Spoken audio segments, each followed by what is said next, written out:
السلام علیکم ورحمۃ اللہ وبرکاتہ۔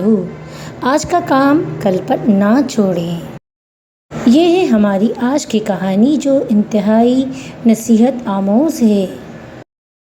کسی باغ میں ایک کبوتر نے اپنا آشیانہ بنایا ہوا تھا جس میں وہ دن بھر اپنے بچوں کو دانہ چگاتا۔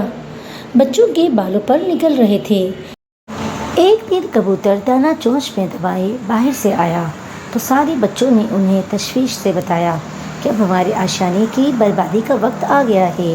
آج باغ کا مالک اپنے بیٹے سے کہہ رہا تھا، پھل توڑنے کا زمانہ آ گیا ہے۔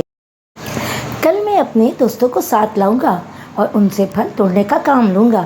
خود میں اپنے بازو کی خرابی کی وجہ سے یہ کام نہ کر سکوں گا۔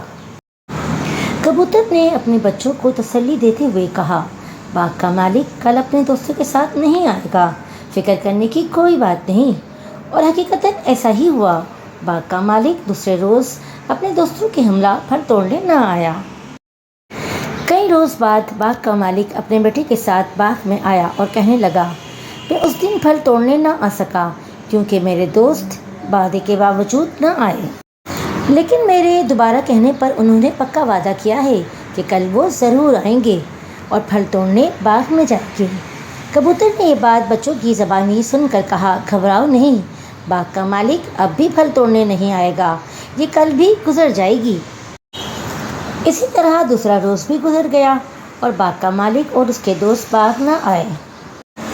آخر ایک روز باغ کا مالک اپنے بیٹے کے ساتھ پھر باغ میں آیا اور بولا، میرے دوست تو بس نام کے ہمدرد ہیں، ہر بار وعدہ کر کے بھی ٹال مٹول کرتے ہیں اور نہیں آتے۔